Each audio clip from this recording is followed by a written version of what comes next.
go? Are we live? Yeah, I mean, yeah. I mean, for some reason, it's decided that it's forgotten where the little chat window is already. So I'm gonna have to redo that real quick here. But that's not gonna be anything I have to turn off the stream for.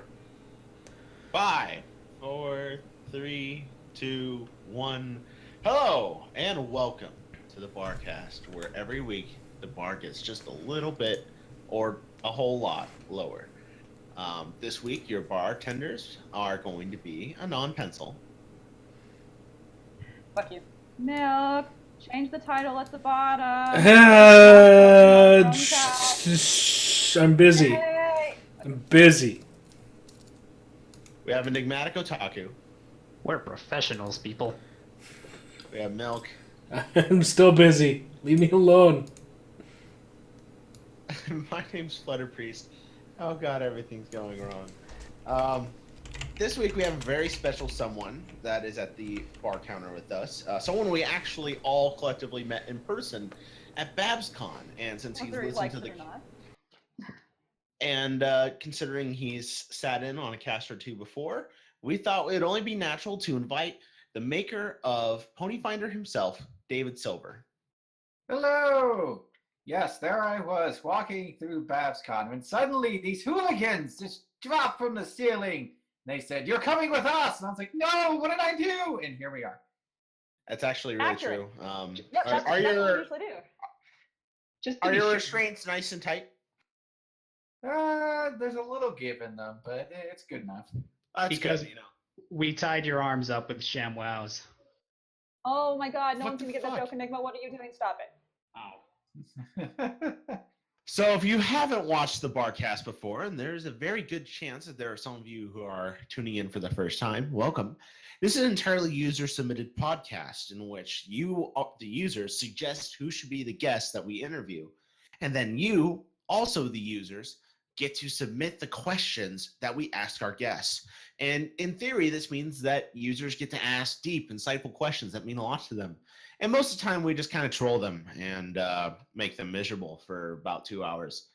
If you're tuning in over on iTunes or Google Play, welcome.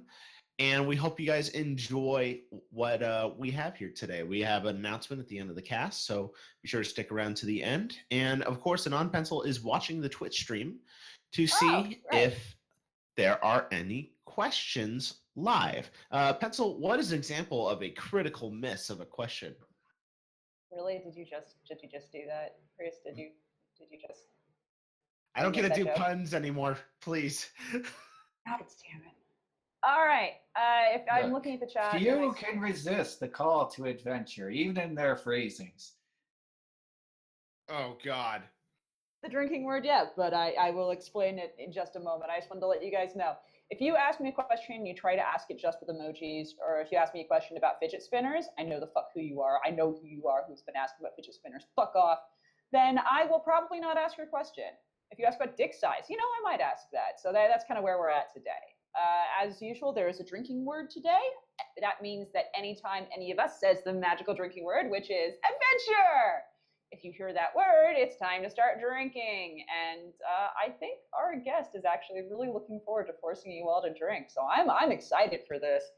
Other than that, don't be a dick in the chat so I won't have to use my magical powers of banishment on you fucks. Okay, ready to go. So let's jump in the deep end, and we'll start with some actual interview questions. Go figure.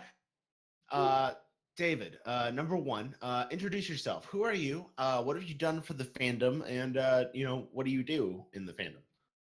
All right, so long ago in the deep past, when dinosaurs roamed the earth, I ran across that Ponyfinder mock-up, which still exists on the internet as a meme, and looked at it and said, wow, that's cute, and then I wandered past it. But then I came back later after actually having played Pathfinder and said, wow, these stats suck. I can do better than that. In fact, I will do better than that, I said, thrusting my hand up into the air, my heart flaming with the urge for adventure. And so over a weekend, I created this little tiny pamphlet of a book. But I wasn't happy just making the book. I immediately started selling the book.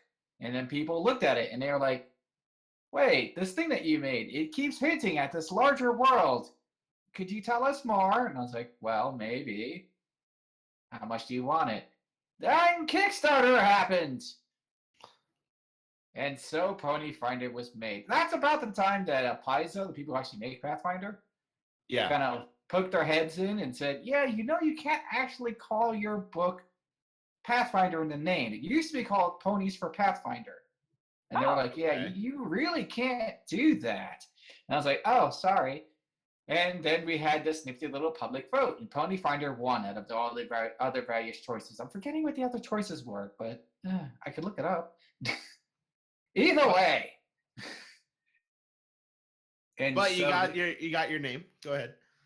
yes, we got the name Ponyfinder, and that first Kickstarter happened. And as you can see, that Kickstarter was a total failure. Obviously. Yeah. The end. So the lesson is, kids, never try. There you go. No. It went quite well. I made the books as requested, sent it out to all the happy people, and life is good. I am going to tangent suddenly, like dangerously off topic. Okay. If that's okay. Jump. Speaking of pony role-playing tabletop Kickstarters, have you heard of the Fallout Equestria one? No. I sort of have, yes. It closed just a couple of days ago. It was on Indiegogo. There were a couple of interesting things about that, but here I will leave that right where it is with just their goal. You know, whenever you do a Kickstarter or anything, you have to set a goal, right? Yes. Yeah, of course. Their goal, 160, then a 0, then another 0. How about one more 0? $160,000? Yes. How close that did was they their get to goal. that? No, how close did they get to that? 2%, I think. That's about right. That sounds about right. For some reason, I thought you were going to say that the goal was tree fitty. Wow. That would have been kind of amazing, but no, they did not do that. Okay, that's enough of them. Next question. All right. How did you get into the pony fandom? Well, actually, that's fairly easy. One, I was already an unrepentant furry. Oh, there's nothing wrong with that. Oh, no, but I'm just saying, that's where I started. But then somebody was like, oh, man, this show is going on. You should check it out. And I said, oh, a show about ponies? My Little Pony? My Little Pony kind of sucked. But that was just really just my predisposition. So I was like, but let me check it out because I like cartoons. Yay! Oh, God, I love this show. I'm going to keep watching it forever, I said back in season 1. I'm still watching it every week. So when you found out about the show, you put down your Redamon plush and picked up a Twilight plush. Well, I didn't really have any plushes, period, until ponies happened. And I didn't actually buy the pony plushes. Reddit has these gift exchanges. Have you heard of those? Yeah. I have participated in many of those, and then, you're supposed to put in what you want. I was like, well, I like horses and ponies, magic and adventure, and give me something that has all those things. And what do I get? Lots of MLP toys and plushes. That's what I get. They just know. They just immediately know. Oh, good, it's a brony. You see, what I'm waiting for, which will kind of be the worst gift and the best gift at the same time, is for somebody to send me a Ponyfinder book. Oh, that would be something. What if it was like a signed Ponyfinder book? That would be confusing, but amazing. How did this make full circle? Exactly. It's like, no. If somebody sends me my own book, I'll be like, yep, I deserve that. I'm going to save you now. You are now mine. Wow. That has not happened yet. I'm still waiting. So the next interview question is a little bit of an interesting one, and I feel like asking this question does a weird kind of in-service, because the question is, what is your favorite part of the fandom? The online community, like the fanfics, the cons, the music. And what's really interesting is that I think some would be able to argue that you've created a small facet of this community, and that is like the Ponyfinder players. So yes, that is its kind of own thing. There are people who play Ponyfinder who don't even watch the show, which is So- kind of thing. what is your opinion on like the part of the pony community that you created, and like what are the difficulties that you've encountered while working with it, working with your players, garnering a player base? Okay, there are two primary challenges. One, people who watch the show and then expect the game to be exactly like the show when it never promised to be. Right. Yeah, it's like, why can't I fly as fast as Rainbow Dash at level 1? It's like, no, you're probably never going to fly as fast as Rainbow Dash. Rainbow Dash is broken. Stop that. Mm-hmm. So that is one level of disappointment. The other level is from the role-playing community. People who play D&D have really sensitive masculinities. I can agree with that. I've witnessed this. And they get very upset when they hear, "Oh, you brought ponies to this too." And yeah, it's just nothing but sour notes when it comes from that community. Right. So for those who may not have heard about Ponyfinder before, there's obviously a chunk in here that probably have, but what can you tell us about it? Is it similar to a specific Pathfinder version? Is it more similar to a D&D? Is it an all-new system from the ground up? What is Ponyfinder? Adventurous to Okay. There are several things it is. First of all, as of fairly recently, it is actually two systems because I'm just nuts that way. But it is not its own thing. It was never built to be its own thing. I actually think that's a bit of a mistake in a lot of indie RPG makers. Is they say, "Oh, I'm going to do it my way. It's going to be great. There's going to be like hookers and blackjack, and everybody's going to be happy." No, Ponyfinder started off being based on Pathfinder, which meant it literally was Pathfinder. All the Pathfinder rules work the way they do in Pathfinder. Here's some extra stuff. So basically, we gave you a lot of races. Like, you want to be a unicorn in Pathfinder? Cool. You want to be a bad pony in Pathfinder? Cool. And we have all this stuff that just adds on to it, which is great because there's a lot of Pathfinder books, and they all work with Ponyfinder. Your That's adventure awesome. has no limits. Are there any weird things that kind of get lost in translation, like going from Pathfinder to a fully pony version? Only the things that it's like, okay, by the show logic, we should be able to do this. And then it's like, yeah, but according to game logic, that's a terrible idea, and we're not going to do that. For example, in Pathfinder specifically, flying in straight lines is easy, but if you want to do all sorts of acrobatic things, then you have to start making rolls. And I gave Pegasi clumsy maneuverability to start with, and people raged so hard. How dare you give Pegasi clumsy? Oh my god, do you hate Pegasi for some reason? Yeah, it's a lot of fussing and complaining. On the bright side, I mentioned that there were two systems now, right? Yeah. The other system is 5th edition Dungeons and Dragons. And that game from the ground up is a lot more flexible and story driven, which meant that we didn't have to really put a lot of strings on things like that. The Pegasi, yeah, they can fly. They basically can just fly. Unless they're wearing armor they don't know how to use, in which case they fall like a rock. But that's about the only limit we put on them. Will I be able to play as a Breezy? We have things that are sort of like Breezies that I made before Breezies existed. Ponyfinder actually called a lot of things in MLP before it actually happened in MLP, which amused the hell out of me. Just dust off your shoulder there. Yeah, we did it first. My fanfics have done the same thing. It's a good feeling. And also, you're a fic writer, of course. I am a fic writer. I can't stop writing words with horses in them. Go ahead, Pencil. I would say, so shall we adventure on to the next question? Of course. I see what you did there. Well, I have my beer in my hand. This has to be an adventure. So, if there's one thing you could say to your followers or your fans, David, or heck, even your haters, what would it be? That's a good question. Now you have me thinking of one statement to like issue to all the people everywhere. Whatever you think of me, as long as you're having a good time and you're exploring new places and having your own personal adventures, I am cool. And I thank you for the part that you have played in mine. Yay! You're so nice. Yep. You make me feel awkward for being nice.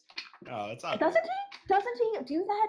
Okay, I'm glad somebody else noticed. For a split second, I imagined you as like Jigsaw from Saw, forcing people to play Ponyfinder.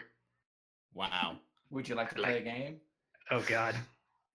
All right. So now that you made everyone happy and comfy, it's time to make everyone hate you. We're gonna get playful. We're gonna get serious for just a second. Who is best pony? Ooh. Well, you know what? I'm going to twist that question around a little bit, and I'm going to say that there are two ponies that personally resonate with me, specifically two. Okay. I appreciate Twilight's intellectual thing, her a bit of her neuroticism, a bit of her curiosity. I can easily reflect with Twilight and understand part of where she comes from, even her strange social, oh God, I really don't understand what people are thinking, but I'm going to try anyway, kind of thing. Don't worry, if I sound like I'm personable, I'm faking it. I'm faking the whole thing. The other one is Rarity. Why Rarity? Well, why not? She's a creator. She's a business owner. She's a lot of her problems are problems that I have to deal with. And it's like, yeah, no, I totally know where you're coming from with that. So yeah, I can totally resonate with Rarity. Okay, I see. You favor the unicorns above all else, huh? What do you I got, mean, something in they Pegasus? are best pony. Come on. Pegasus best. I feel bad for the Earth ponies. I mean, at the beginning of the series, they were supposed to have specific things that they did, and they have lost all of them. But they love being covered in mud, though. Okay, they get to keep that. They secrete mud. They Yay! secrete mud from their orifices. They don't sweat. Create some form of mud from our orifices. Some of us more than others, Enigma, and some of us out our mouths when we speak. Can we move on? Yes, of course, because now we are ready for user-submitted questions. So we're gonna start. We're gonna start with some questions from Lieutenant Major Dude. Are they a lieutenant or a major? Both. Oh. Both at the same time. So he starts by saying, "Ah, yes, Ponyfinder. You are its maker, its creator, its god." Sorry, haven't played it. Not only am I broke, but I have no time nor friends to play it with, sad face. Oh. So, here are the questions. You're a D&D player, aren't you? What is the funniest role-playing session you've had? It doesn't have to be D&D, but definitely an RPG, pen and paper type thing. Okay, let's see. Funniest thing. Oh God, I have to think of what's the funniest moment in my entire life. That's really difficult. How about I just give a moment from a recent game? That's not necessarily the funniest thing of all times. Go for it. Please do. Please do. All right, so we're playing a game of Mummy's Mask, except all the characters are, horses and cats with wings and other such things, because why not? Thank you, Ponyfinder. One of the characters is one of those cats with wings, is a literal cat girl. And she's also played by a girl. Go figure. And we set off a trap. The roof falls in and allows these undead mummy cats to come rushing at us. And and her reaction, oh, it's adorable. I try to make friends with one. She's totally not a druid of any kind. But we all just kind of went silent for a moment, and the GM was like, well, all right, your chances aren't very high, but go ahead and make a roll. And she rolls a natural 20, and she gets a new undead kitty friend. Good for her. Good for fucking guess. I'm gonna name it Squishy. She was so happy. Aww. That's really sweet. The next question is, what is your favorite paper RPG character you like to play as? So like I'm thinking that means class. I tend to play spellcastery types, things like wizards, but not necessarily wizards. I like being a support utility person. So I like having a lot of tricks that I can pull out whenever the group is in a tight spot. So the adventure may continue. Yay! Awesome. Perfect. Thank you. One day you woke up and you turn into Spike the Dragon. What is the first immediate action you do? And remember, here on the Barcast, killing yourself is always an option.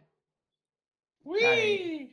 If we're being perfectly honest, freak out would probably be the first thing. But then after that, I would probably find a mirror and go, oh, wow, this is neat. This is not the body I had before. And I'd probably figure out how that worked. And I would sit there playing with the mirror for probably some time until Twilight showed up and said, Spike, you're acting weird. I have to ask, knowing that you know who Spike is, would you send just horrifying spam mail to Celestia? I'm not much of a troll. In terms of personality. I mean, you could send her like love notes then if you'd rather do that. I would probably write a little letter telling her who I really am. Hi, I am not who you think I am. Oh, see, that's actually nice and sweet. Whereas I would just send her messages that said, like, do you want to make your penis 4 times longer? Now, I'll tell you now. I just her horn. Horrifying spam. Her horn, and then what if she sent you bits? I'm implying she doesn't have a dick. Come on, freakies, get real. You know, I get the feeling that one day one of our guests would ask this question is going to answer with commit arson. See, that's like the last thing I would do. Sorry, I'm done talking about Celestia dick now. We can move on. All right, so now we got some questions from Tony Montana. He starts by asking, what got you into writing? Oh, God. So here's a funny thing. When I was a small child, before there was an internet, or at least one that you would even possibly recognize, I liked writing little nothing things. Basically, I was writing fan fiction when I was a kid. And there wasn't even the internet to tell me that that was a good and or bad idea. Right. And But then Barney and Superman saved the day. Hooray! I was playing a lot of Final Fantasy. I liked Final Fantasy. So I wrote happy adventures that took place in that universe. I then proceeded to find the internet. Oh God, what happened? And I hopped on there and I immediately got into running role-playing games, which made me write lots of things about the worlds that I was making. Because like, oh, here's something where you're doing all your adventuring, and people would go, oh, okay, this is kind of interesting. And I would twist things in weird directions.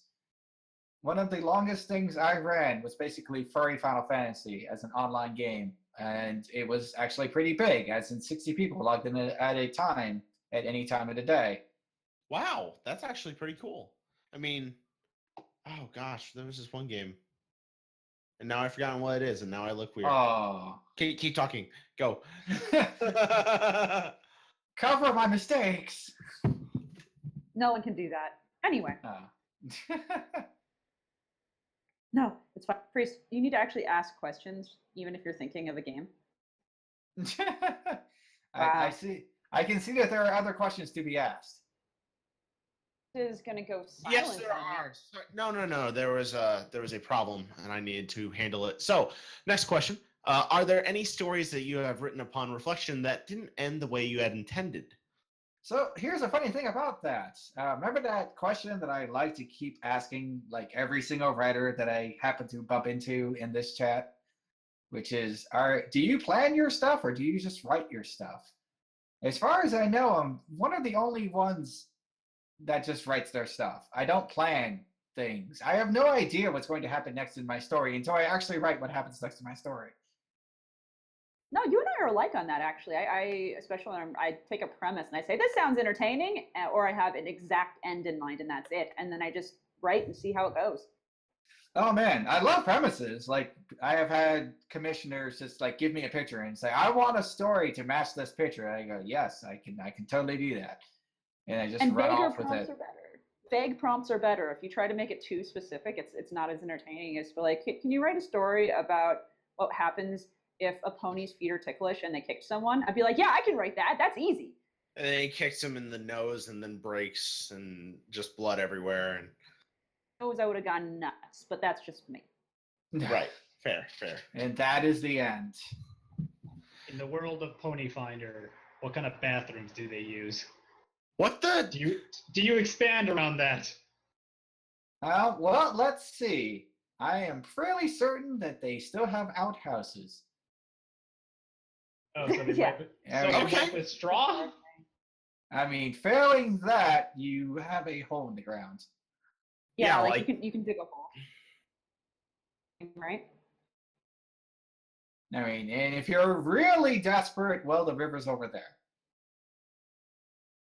All right, next question. Have you written any stories that were criticized or proved controversial amongst your fans? And if so, why do you think that might be? See, now there's kind of a tricky thing. You say amongst my fans. Most of my fans who stay my fans usually don't get like really controversial about my stories. They'll get questions and they'll wonder a bit, and then I like say what I'm thinking, and they're like, "Oh, okay." And for the most part, that's it. It's done. Controversy happily erupts amongst people who are not my fans. I wrote a Undertale story. Oh. And it's not that it was Undertale that was a problem. The problem was that I made it a displaced Undertale story. Oh, what was I thinking? I was specifically trying to subvert that trope. I was like, okay, I'm going to write a displaced story that's not sucky. That doesn't use almost all the tropes that displaced stories abuse. It's like, I'm not going to make a super OP character that totally overwrites the personality of somebody you love with a personality that you don't like at all. And it's just not worth reading, basically. I actually respect the attempt to subvert like commonly used tropes in a like bad genre. I love doing that. I agree. So I went ahead and used Undertale because Undertale has a protagonist who literally, by canon, has no personality. It's like, you can't overwrite what's not there. Wait, what character did you use? Sorry, the main character, the protagonist. Yeah. Character has no Face, what game did you play? personality. Okay, sorry, my bad. Yeah, no, the protagonist literally has no words that you don't put in their mouth. Right, of course. Which means They have to help anyone. They can kill everyone. I mean, they could be a homicidal maniac if they wanted to. we don't know. So I made this happy human who ends up falling into MLP as Frisk and then goes on wild adventures there. He did have the kind of reload from save functionality, but it only turned on basically when he died, which he did frequently. I thought it was great fun. It does not have a bad rating, but almost everybody I actually talked to about it that has the capacity to review things go, oh god, it's displaced, and they put it down really quickly. So what was the name of that story? In Undertale, one second. I have too many stories. Okay. Oh, pish. Let me see. You can't have that many stories, right? Oh god. Okay, you can't. Yeah, you and I are of similar status on that one. I can find it if you'd like. Oh, I'm like already scrolling through them right now. Scroll. Oh, Sweetie Belle serves lunch. That was cute. All right, scroll. That's not what I'm looking for, though. I am looking for, Twilight brings Starlight Glimmer to court. That was amazing. Okay, that's still not what I'm looking for. There it is, an Undertale of Equestria. The other challenge I had was I'm going to stay true to the theme of the thing I'm crossing over, but I'm not going to suddenly steal all of the characters. The only character I take from Undertale is Frisk. But I tried to tell a very Undertale-y type of story. Right. If that makes sense. No, that totally makes sense. But with MLP characters, yay! But let's adventure on. No, go one ahead. moment. For those who want to read the story, I'm going to be adding it to the Barcast. I'll post a link towards that. It'll be under our featured writer stories, which is where we put stories we talk about when we're doing the Barcast. Just so you know. What you're saying is that I should mention more stories. I see how this works. 2 or 3. So Immediate limit. well, most people only have like 3 or 4 or 5 stories. You have 53. So there's a big difference. Yeah, I only started writing on fanfic like a year and some change ago. Your account says it's very old, and then I remember that accounts are like. Oh no, I Character right made now the when it comes to account that, long so- before I started writing. Then I started writing, and then all the words came. All of them. We had to make up new words just so I can write them. All right. Actually, Well, let's see. My oldest one was December of 14. Oh, okay, so it's more than 1 or 2. Go figure. Next question. yeah, let's venture on forward. Pleasure! If you were given the chance to end the show at any point without modifying any of the episodes, where would you end it? Oh God. I don't want the show to end. I mean, I'm still enjoying it. I feel like it has not hit the Simpsons and or Family Guy level of why is this dead horse being beaten so long. I still like the new angles they find. No, not every episode is great, but none of them are interesting that I still want to keep watching it. So it's like we haven't gotten there yet. So if I had to pick an episode, if I had to, but you said I can't change anything. See, what I would do if I could, if I had ultimate power, I would redo the episode where Twilight gets her wings. I would let the original episode happen, the one that M.A. Larson actually wrote before they totally redid it, because you know that wasn't his story. What was the original? That it was a series ender. He wrote it as a series ender, not a season ender, and it was very different. And then they redid everything. They changed the whole thing to make it a season ender. You know what I mean? And then So, they're just sitting here like, what do we do now? Well, they went forward, and it's not like I'm not that mad about it, because I mean I still like the show, I still watch the show, but yeah, no, if I was going to work some magic, I'd probably just do that. If I had to pick an episode and just call it, just cut it off right there, leave it on a high note, and get on with life. Or you could end it right there, and then another series, a spin-off, like a next generation of that could happen, where oh, even better. Twilight and all their friends are mentioned in history or whatever, or maybe they're the parents or grandparents of the new characters. Part of me wonders what the next generation of Pony will be. Will they ever bottle this lightning again? Probably not. Spike will still be an infant. We'll never know. It'll be hard to say. Why don't we move on? Onwards. If you could modify but not delete any episode in the show, which one would you choose and how would you change it? Okay. Yeah. Wait, no. This one's actually this one's a better one. There was a recent episode where Fluttershy happily showed that she has some vision and ability to say what she wants. It was great.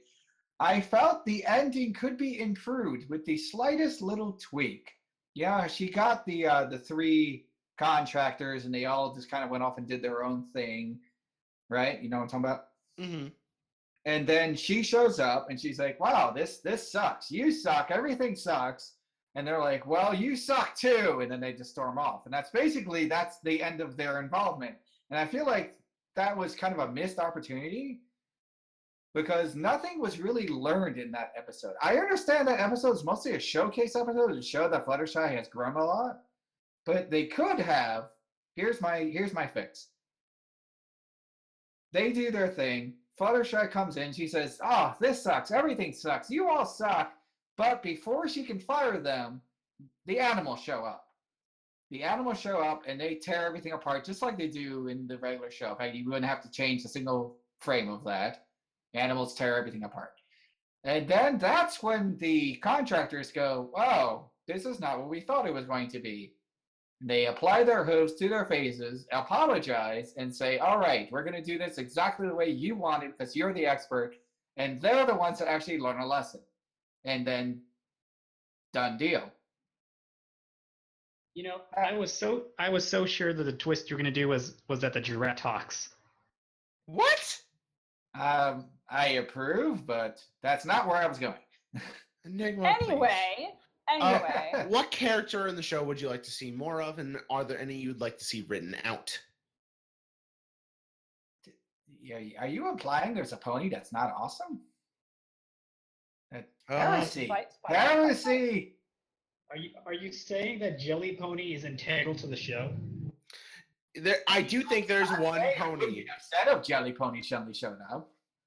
I do think Twist is garbage. We don't know anything Oh, about you hate Twist. Twist so much. All we know is that the minute that she got her cutie mark, she's like, "Oh, sorry, Apple Bloom, we can't hang out." And that's literally been her entire character. Did we ever see Twist again after that? I can't remember. Yes, we did. She shows up once in a while just to like say a word or two. Yep. All right. Next question. If you were given the chance to write a character for the show, would you, and what would the character be? Write a character for the show. Ooh, man, you're playing hardball this time. I see. This Tony man. Okay, if I was going to write a character for the show, I would write. You know what I want? I want Star Swirl. Gosh darn it! Can we actually have some information on him? God, That'd be pretty nice. I would like that. Can you have him voiced by Patrick Stewart? I'm okay with that. But I mean, from the various canon bits we've gotten, which are all unreliable, the only reliable canon that I trust in is what we actually see in the show. He dealt with time magic a lot, which meant they would not break that canon if he just literally just appeared. Pop! Say, oh, I finally escaped from the clutches of time. How are things going? Oh, things have changed. All right, next question. Well, this is a question, actually. It's just when I see paragraphs, I just naturally think there's going to be some crazy story. You've inherited the power to change the planet to your liking. You can do whatever you want to the planet. However, there is a price. Each change you make to the Earth comes with side effects, which you have no control over and are completely random. Over 90% of side effects are relatively harmless or just silly, such as frogs being able to sing jazz, while others are catastrophic, such as magnitude 9.0 earthquakes happening in Louisiana. Undoing the side effects without undoing the change that initially causes the side effects will only cause more side effects to form. Not being able to know what side effects will occur with each change you make, would you take a chance and make any change at all? Yes, I would make the human psyche recognize all of humanity as a family instead of the insular clan structure. Oh, so turn That is all of the humanity most into a cult. altruistic thing. That's the most absurdly altruistic thing I think anyone's ever said on this show. Well, I mean, if it has the possibility of wreaking all sorts of havoc, it's like, okay, let's make it something so good that even if something terrible did happen, it would be worth the price. But here's the price. No, I have a joke, and I can't not say it. I'm sorry. Incoming joke. Whoop, whoop, The whoop. change is that you made everyone consider like the human race family, right? Do it. Incest Just is let legalized. incest priest. God damn it! I knew it was about incest. That's what I was saying. God damn it. I was gonna say that it just starts raining puppies. What? No, see, here's the thing. That's a There, lot of at death least. Oh God! Now you're going to get me talking about sociology. Let's just skip that. The adventure must continue. All right, RK Striker JK5 has a question. Have you written for stuff other than Pony? Yes. He didn't ask what though. I'm free. What's your favorite non-MLP franchises? Ooh. Favorite franchise. Well, I have devoted an unhealthy number of years to Final Fantasy, even if I feel like the more recent ones have kind of lost me by a lot. Yeah. But then again, I like 14. You're not alone. Wait, am I getting the numbers right? Yeah, 14's the online one, right? Yeah, Yeah, it is. No. Yeah, it is. Yeah, 14's the online one. Yeah. Yeah, No. I played 11 and 14. And I had good times with both of those because they both remembered that this is supposed to be a fantasy game. It's in the name. When you just blurted it out, I like 14. That could have been taken out of context so easily.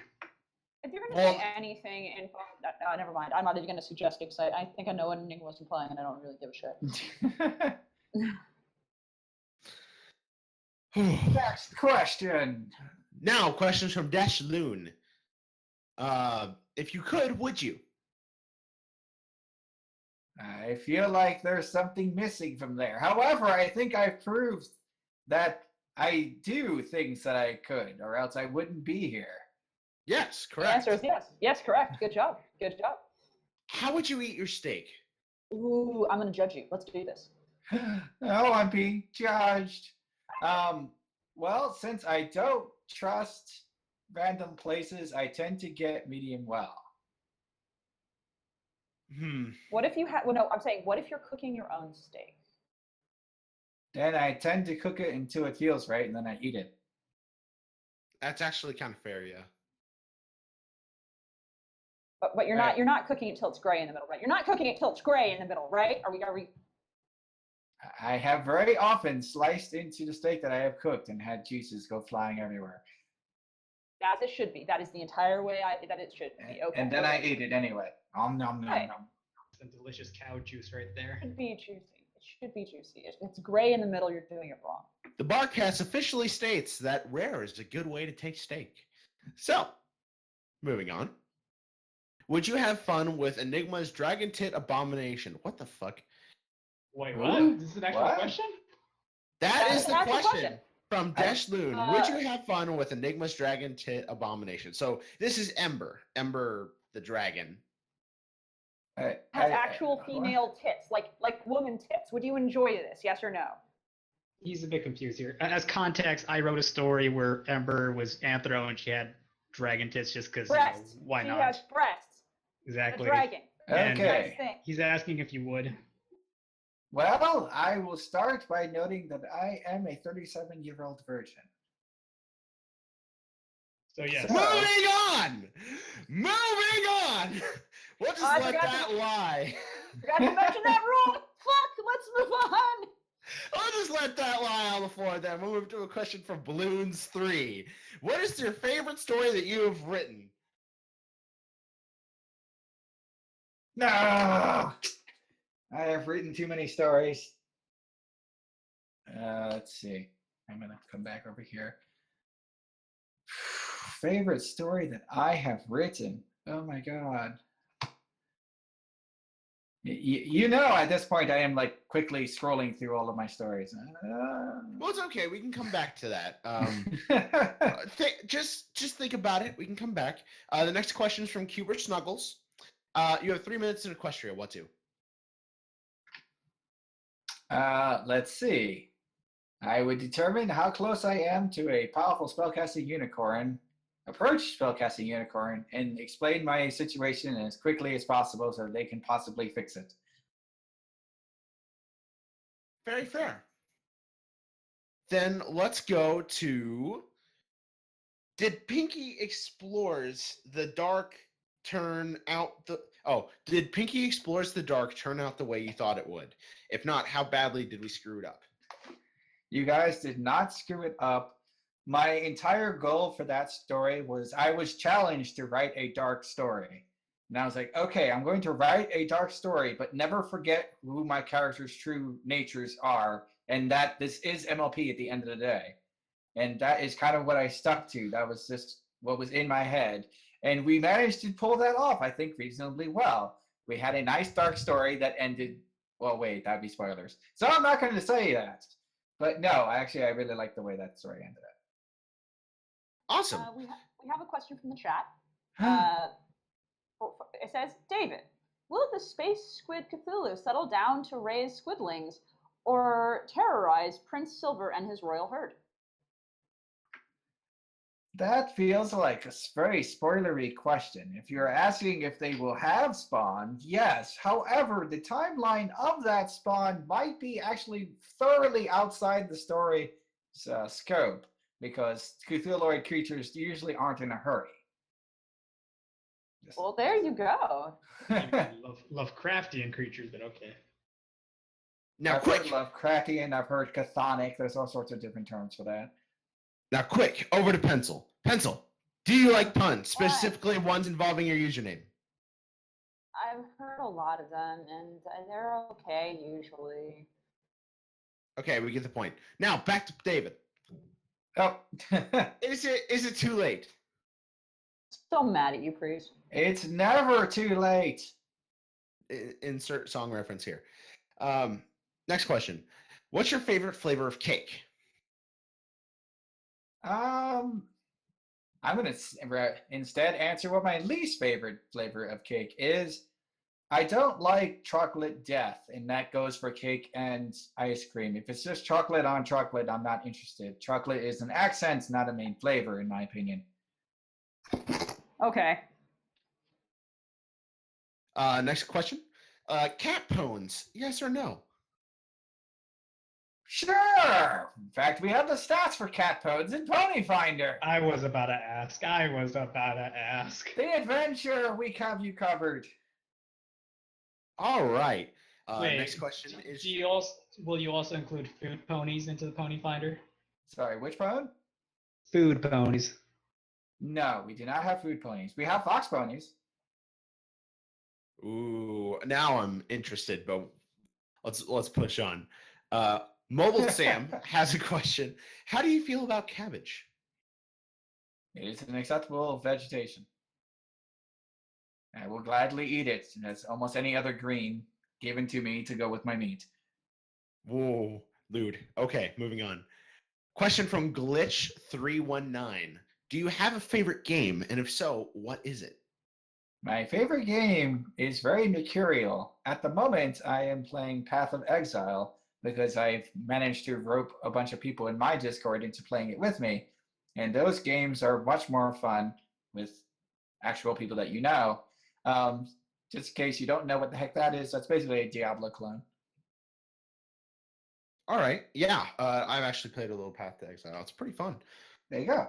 Now then, we're going to go to a massive post from Alex _ who's has some role play for all of us.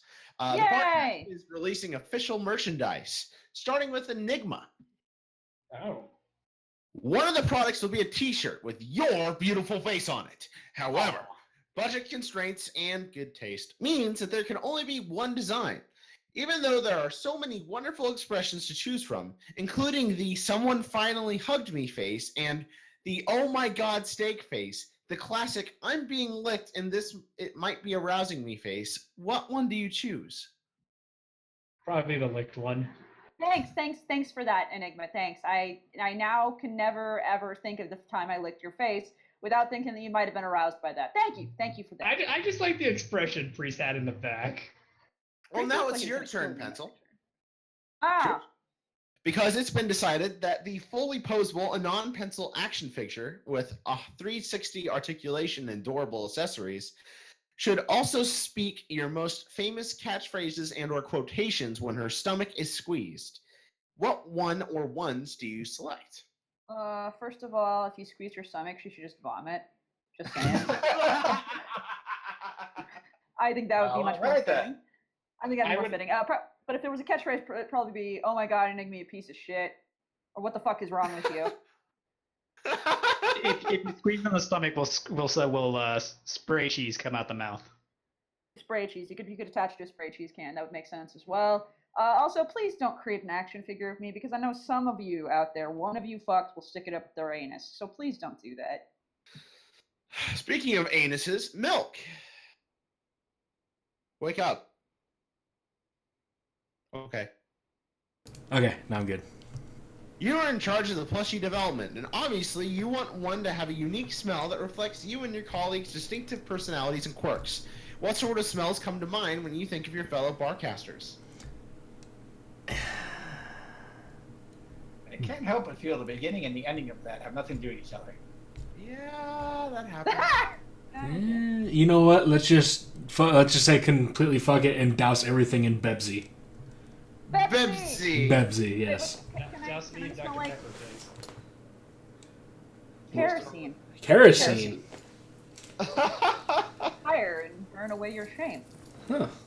All right, you can go back to sleep, Milk. Okay. Move on. Priest is overseeing the whole project, but for the time being, you have only enough money to pay for the development of one more product. The two best ideas you have so far are the Dragon's Teat caffeinated infant formula, or a thin pone fleshlight, complete with teeth.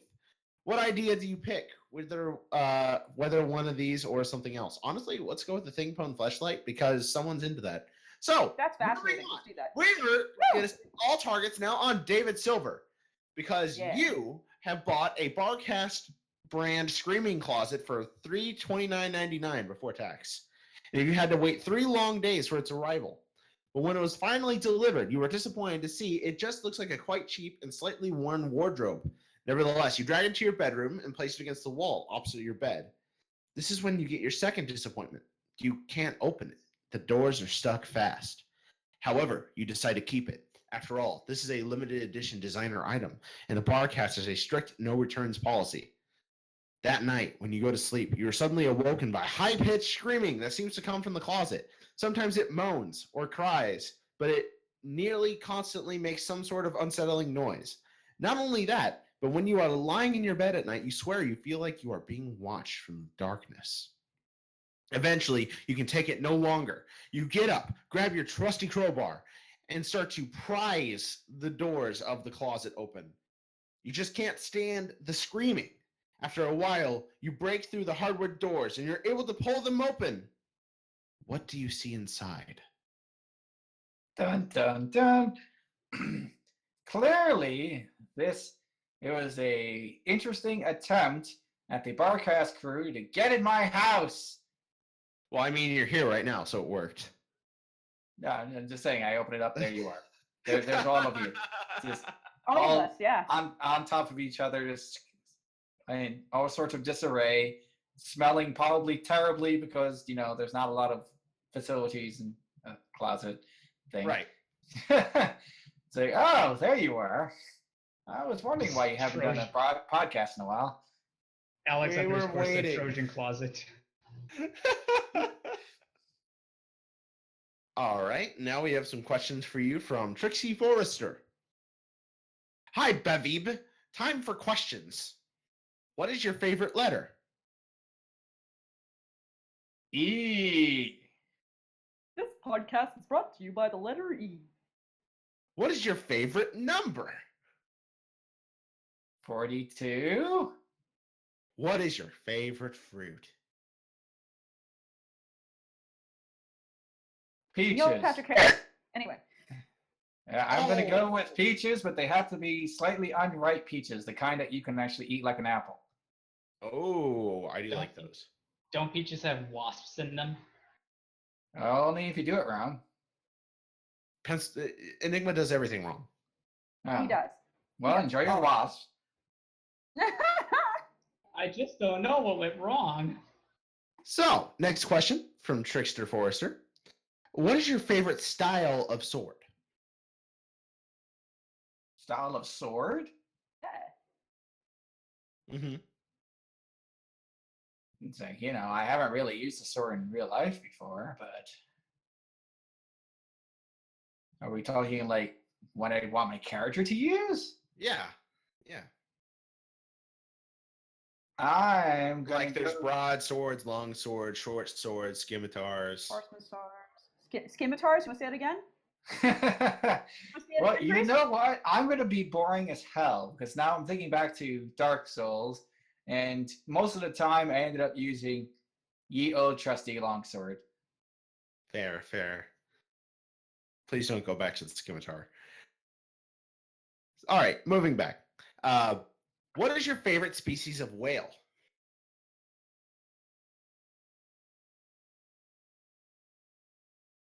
The living kind. Let's try to keep them that way. Yay! Save the whales, everybody! Scimitar, right, priest.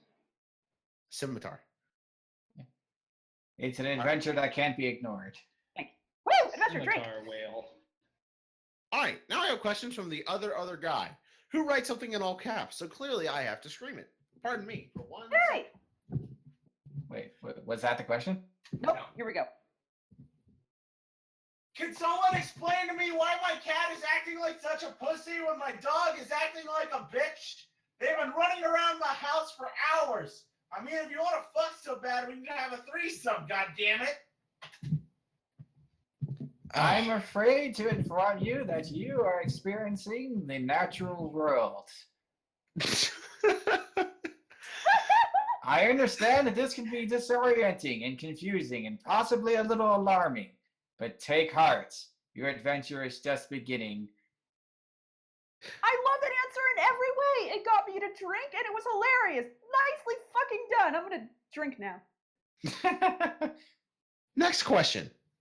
How was your day? It was good. Yay. Next question. Chocolate or vanilla? I think we already know.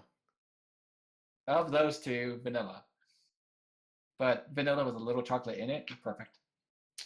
Next question. Actually, a pretty good one. What is the most important quality for a good GM? Ooh. The ability to read and react to your players. I like that.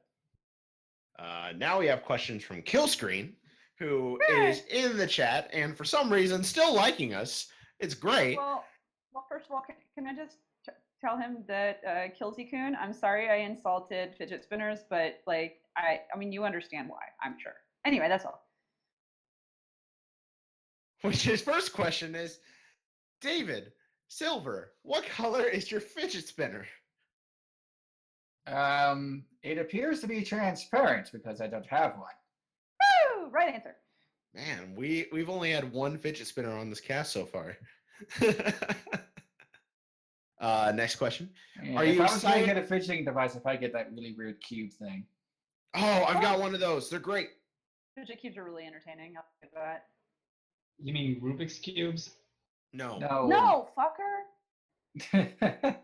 Because technically you fidget with them and they are cubes. You're not wrong. A whole Rubik's Cube with only your thumb. I mean, I'm sure some freak out there can, and I'm proud of them for it. But you can't. Actually, I'm pretty sure you couldn't even complete one at all, I think. But that's a different matter, though. All right. Next question. Are you excited about the future of PlayerUnknown's Battlegrounds on PC? Now that is an amazing question because I only just heard about that like maybe a week ago because a channel that I subscribe to started doing a Let's Play of all three of their creators playing this game against the world because that's how this game works. It looks kind of interesting, but it also looks like it's an incredible acid flip, but it is a well done acid flip.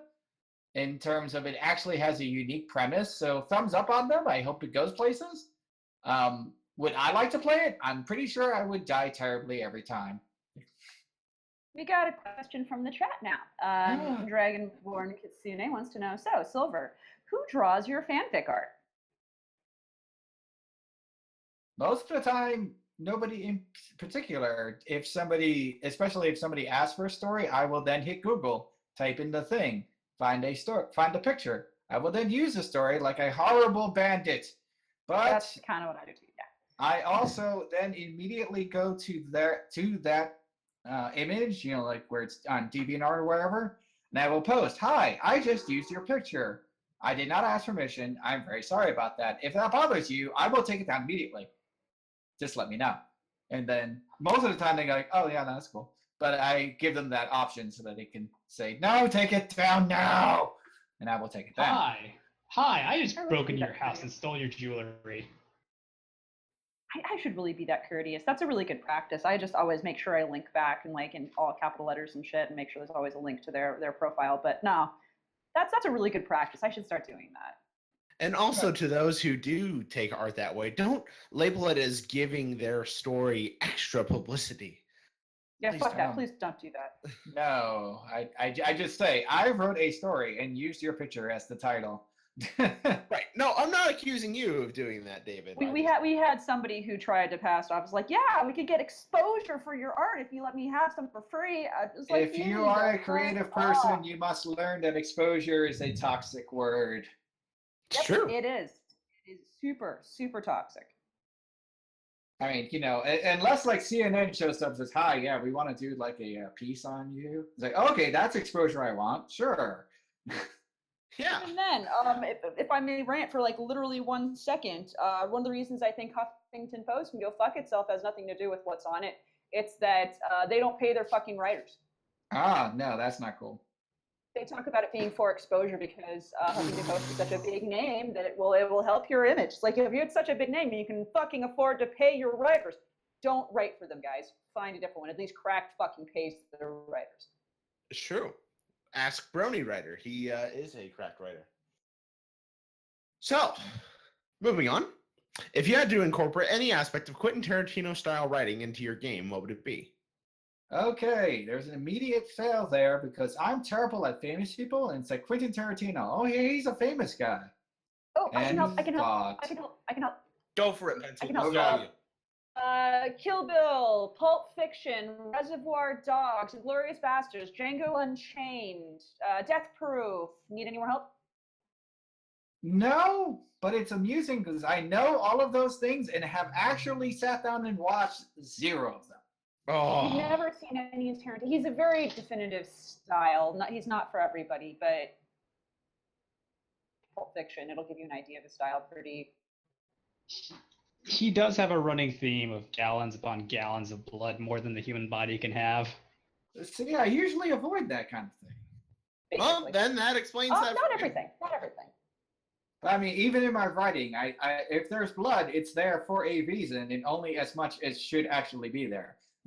Pulp Fiction is probably one of his least bloody things. There is one very, very, very bloody scene, but There's only one. Only one. He's well, getting no, better. whereas like I swear. Kill Bill is like all of the blood all the time. Oh yeah, no, I mean that's like the point of that movie. There was also all the blood in Hateful Eight.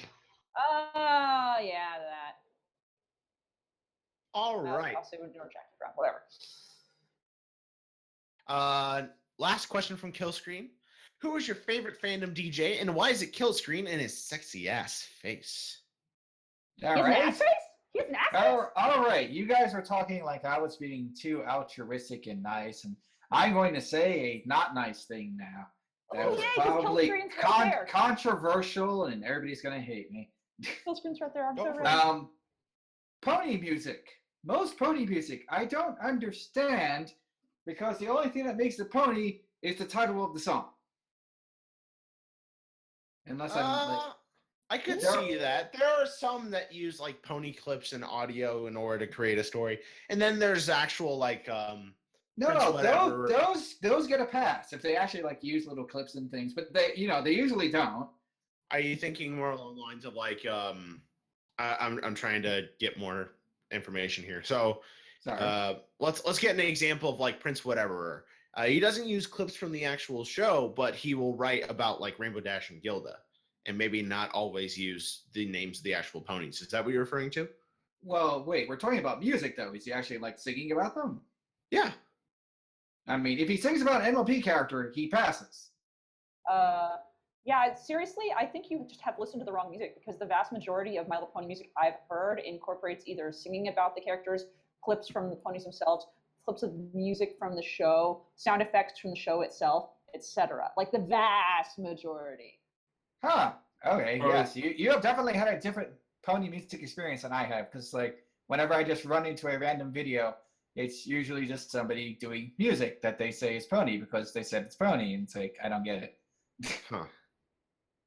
Well, yeah, definitely. Like, I think the quintessential song, like with Rolling Stone did coverage on it, is like a Discord, the Team Stone remix, with Eurobeat Brony. But anyway, That's the one I think it is, and I like that one. yeah.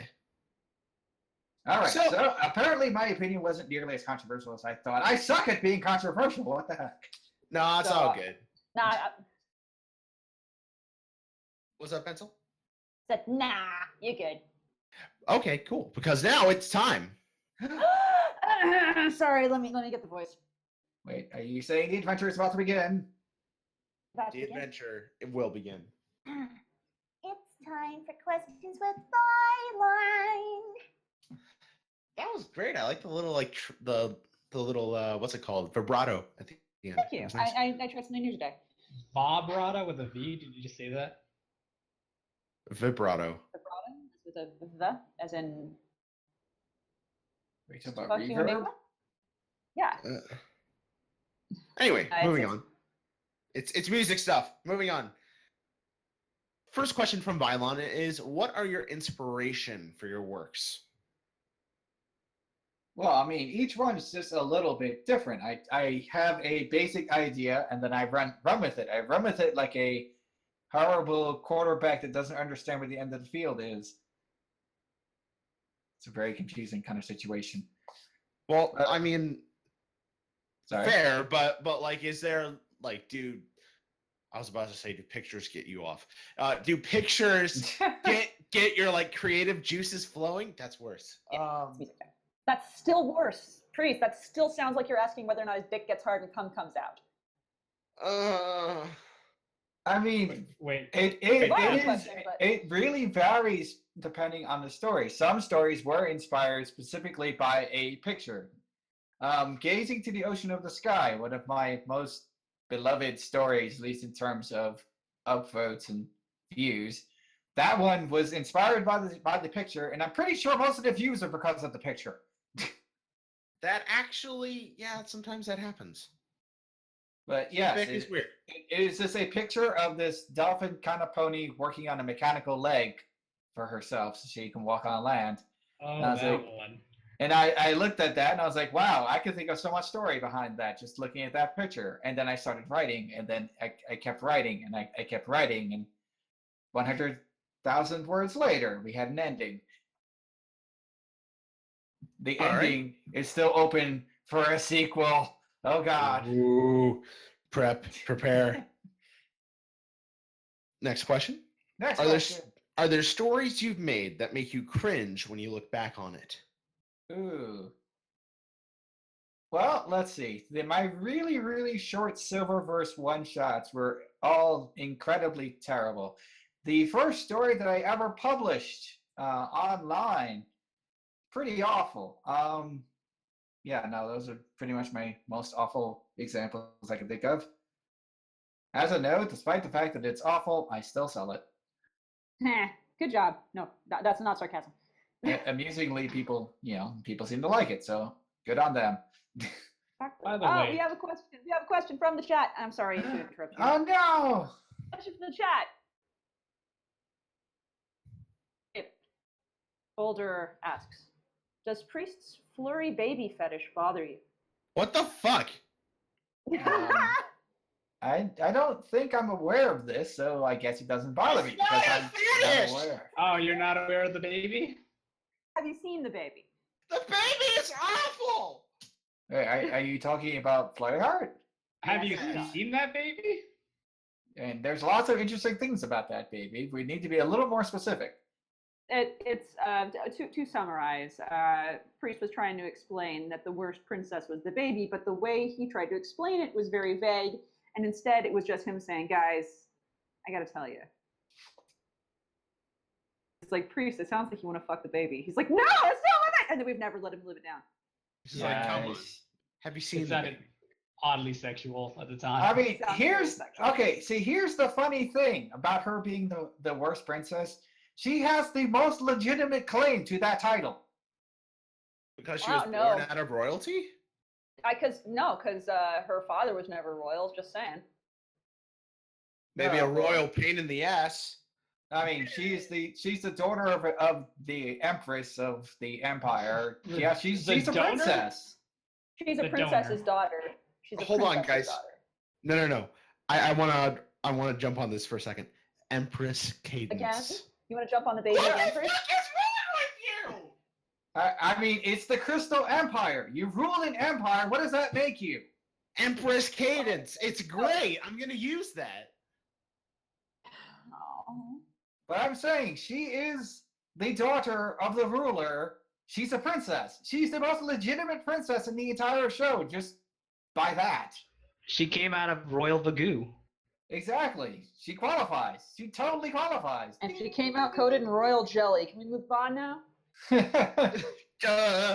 Now we have questions from Japple Applejack app. Good job. Who, by the What is- way, I would like to say thank you for helping with the. Look, making I'm of just the saying, podcast. if there was an Applejack app and it wasn't totally terrible, I'd probably download it. Actually, that's all. It just reminds you every 10 seconds to buy some apples. I would probably That- download it. That'd be Apple Bloom. Moving on. What is your favorite all-time MLP villain?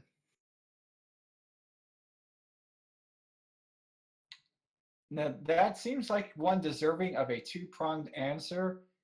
Like, I feel that Chrysalis has a lot to offer, but I don't think they're going to make her actually offer it properly. Oh, I- it hurts me. It's true, especially now that we have Skittles. Now, I don't think that reduces her ability to be a terrible person. In fact, I'm pretty sure that increases her ability to be a terrible person. Oh, because she's still all buggy and cheese, and she needs to stay cheese. In my brain, she'll always be the cheese. So that's Well, the thing is, even by canon, technically there should be a lot of changelings that were not there. So she should still have a hive, just not where she used to have a hive. Oh yeah. All right. Onwards! Next question. Also, what old generation villain would you like to see pop up in the new generation? Well, that would require me watch a lot more old generation ponies, which I didn't. I mean, I got into ponies with season 1 of this generation, so sorry. No, it's all good. Pencil's kind of our resident old generation My Little Pony expert. Wasn't there literally the devil? Nice. Sort of, but I'd much there were some wizards. 'Cause, Ooh, like, ooh, sort of, ooh! I thought of one. Yeah. The kitty cat with the drug problem. There's a kitty No, we cat with don't- a What? drug problem? What? Yes, she is totally a Gen 1 canon thing. I'm glad you're convincing my significant other to watch, old My Little Pony. Thank you for that. What? I mean, Pencil- you never heard of her? I'm She- well aware of She her. They were she not. happily drinks down this exotic drug that makes her turn big and powerful, and the entire thing is like a lesson of, yeah, as strong as that makes you feel, you should quit those drugs. Because drugs are bad. You want to make So sure you can rely on your own personal abilities rather than relying on artificial substances. Yeah, So no, it she's turned her- totally a drug-addled cat. Yeah. So we turned her into an Amazon and provided fetish fuel for the fans at the time. Yes. Yeah, actually, you're pretty right about that. By the way, I would really like to see some of the wizards come back. There are at least 2 wizards I can think of, and I'd love to see Applejack kick a wizard off a fucking cliff. I would love that. Pencil, the last time you showed us the movie, wasn't there like a gay mushroom wizard? It's a family of 3 wizards, or are you thinking of the Flume? He showed up in that movie, in the Smooth one. There was like a Oh, gay the mushroom Smooth- wizard, and he sat on top of the mushroom. We all lost our shit. I mean, there's the Flume, which is basically a tentacle rape monster. Do you remember that? Yeah. Or it actually like holds one of the girls upside down, so her dress flies up. I was like, wow, as a child, I did not get how inappropriate that was. But that's enough about the beginning of the adventure. We have to get back to the present. Yes, let's adventure onwards. Thank you. We have questions now for Daniel Slither. Question number 1. Who is best pony? I already answered that. It's true. Yay! Question number 2. You are in Horseland for exactly 12 hours, but you are invisible and can't speak. What do? Right? Right. Do they even have their own version of English? I They- don't they- know. they But if I speak- started writing words and hovering it in front of Twilight, she would lose her mind trying to figure out what it was. They all speak and read common. Well, I'm sad. Everybody gets common for free, right? Yeah. We must now speak the intergalactic language, English. Question number 3. Would you a thing pony? This is when I kind of shrug a little bit. Well, here. Let me show you. If you check in our chat, I'll post. No, it. I know what that is. I know what that is. Oh, good. I don't have to. Oh, that's lovely. I'm glad. Usually, I have to explain that in great detail. However, I will say to the normal barcasters who know me, I have a new favorite thing pone picture. You So do. cool. I feel Come like on. I feel like my answer from before applies to this though. Oh. I do. This is my new favorite Seems thing on the less- picture. She That's seems lewd. less thing pone in this. Looks more like a It's my labia favorite thing pone. about that. Look at her neck. Oh, yeah, that's normal. That is not the most stink poniest thing pone I've ever seen. Yeah. Oh, I she know. looks The, good. She the looks top one is tame. the most thing poniest thing pone. The bottom one, I like her neck. All She right. still has I like, Bedroom eyes. I like, She still, I like she still the has eyes Bedroom though. Yeah. Next question. How do you keep track of all the ideas you intend to put into a long story? I don't. Yay! Just like a real DM.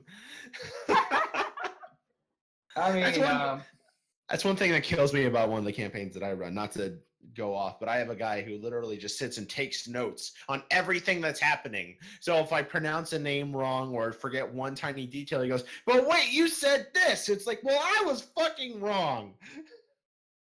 there was a reason why I designed Everglow. That's the world of Ponyfinder. The way that I did, the world of Everglow itself is sort of in a state of quantum uncertainty. Whether or not certain things are the way they are, that's kind of up to you and your GM. I'm not going to tell you you're right or wrong. And if I say something that contradicts something, that's actually canon. We have a question from the chat from Dragon Kitsune again. Yeah, I know. Silver, what do you think of obscure game crossovers? Like really obscure, sometimes to the point of no translation into English. I feel that you're kind of taking on extra baggage without any of the potential gain. You're pretty much just giving yourself a lot of extra work for no really good reason, unless you just really like that game. Fair enough.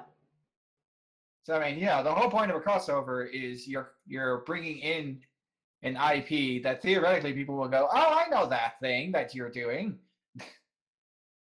and will hopefully be interested in, on some level or another, and then you can explore the themes from there. But if everybody, literally everybody, has no idea what you're talking about, well, why didn't you just make it up at that point? Well, Fair. unless you're writing it just for you. Yes. Now he gives questions for all of you fucktards. Woo! Number one, Woo. which pony race has the superior booty? I'm gonna have to go with Bendy on this one. I say Alicorn Booty's best booty. I actually agree with you. I'm David, gonna- what do you think? Well, if we're measuring it by size, then Alicorns certainly have an advantage. I'm gonna say earth ponies because they have to walk everywhere, so their like butts are pretty taut. You know, actually, that is, they probably do have the most muscular booties out of any of them. So if that's what you're into, that's a really good point. You gotta have that tight, not the thick. Well, see, but there's a problem with them. That varies way too much depending on which Earth bunny we're talking about. I mean, theoretically, most unicorns walk just as much as most Earth bunnies because most So, I mean, think unicorns about- can't teleport. Specifically, let's think about the two Earth ponies in the main six. Pinkie Pie's always jumping everywhere, so that ass has got to be tight. And Applejack She's with all got that spring kicking. legs. Yeah, dude. Yeah, no, seriously. Just saying, both those ponies, I'm sure the anal sex would be A+. Just saying. Plus, they got them legs. Anyway, No. He go- We didn't ask Milk. Milk.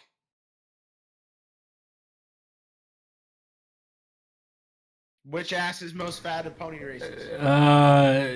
Most fat of pony races. Best ass in the pony races. Oh, best at Luna. No, I mean, like species. Oh, Nailed it. species. So Griffin. Alicorn booty. Even if we're going specifically a character, then I'm gonna go Luna. If we're gonna go with like a race, it's gonna be Griffin. Griffin booty. So you like that furry booty? Yeah. All right. He goes on to say, with number 2, if you said Pegasi, you can go fuck yourself. You're wrong, kiddo. Here's why. Pegasi do the least amount of walking, so they have the least developed glutes on average. There are always exceptions. Wait, I was right. No worries. Yeah, you were right, Enigma. Bask in it, roll in it, ready, go. Because they need to be able to fly, their bodies burn fat very efficiently. A lack of any well-defined leg muscle combined with almost no adipose tissue means it's all bone. The ass is not fat. Shake's comment still says placeholder. I win 9 internet points. Moving on to Sunbro for life. Who asked David, what's your favorite superhero to hate?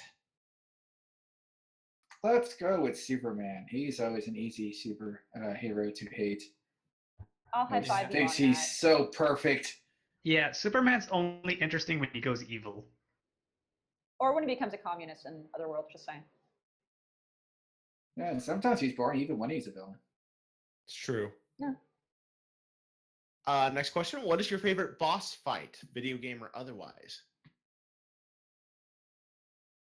I was again, my brain tends to work in recent things, but I was really impressed with the Undertale boss fights, specifically the end game boss fights, especially because I played it without spoilers. So I was doing it, I was like, oh my god, what the hell just happened? Wait, what? Wait, what? What? And it just kept me surprised the whole way through. Is that neutral or pacifist? I suppose I hit neutral first, which was interesting. Just because at first it seemed like it was totally impossible. I was getting really frustrated, but then I finally broke through, and it's like, oh, this is starting to make sense. And it's like, I love this. I love this game. Oh my god.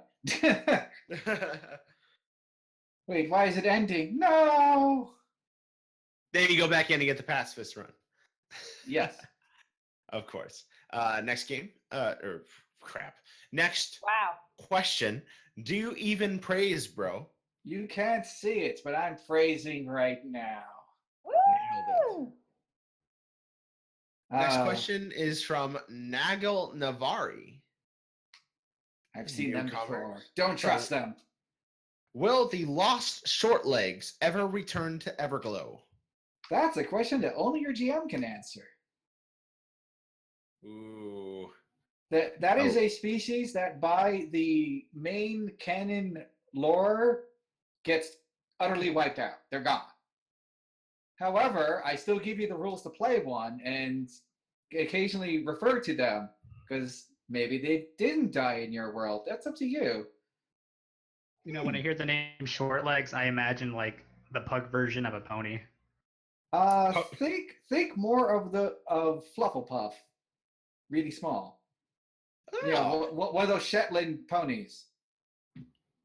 I like it. They're adorable, and they have feet, so you can be the most Flufflepuff you could be. They literally have feet to be more fluffy. I really like actual Shetland ponies. That makes me happy. That's all. Now we have a question from Everglue Horus. If you had the opportunity to speak with a 10,000-year-old cleric and ask any question about the future, their god, musical, literary theory, anything really, assuming the 3-question limit was not present, and you could pester them well into eternity, what would you ask? Everything? Nailed it. Like, there's literally no limits here, so boom. It's like I would keep asking questions until I literally could not think of a question to ask, or they started running out of things to say, or maybe they just got tired of answering all these questions. So you want to exhaust their dialogue tree. Yes. That would All be right. my goal. Next question is from CGen to David Silver. Ever think about making, I'm not talking about the coding or feasibility for now, just the idea of a text-based game using MLP setting or characters, like the one you were a part of before, Ponyfinder, like FS? All right, so now's the time where I get to tell you that 1, FS is definitely not over. 2, many of you are probably wondering, what the heck is FS? Are you one of those people? Yeah, definitely. FS is flexible survival. It is basically a post-apocalyptic furry porn game with a lot of transformation in it. Well, Yeah, that's actually my primary income. nice. Do we all get free trials to this thing? It's free to play. Hot shit. Oh god. So here's the thing. My last actual job was working at Office Max, and I was fired. Aww. Oh. Oh. I was fired for competing with the company, which is to say I offered tech support and they also offered tech support, and they were angry that I offered tech support and it was not their tech support. Oh. And that's basically that. So on my last day, everybody was like, so what are you going to do now? And I thought about it, and I said, I'm going to become an internet porn star.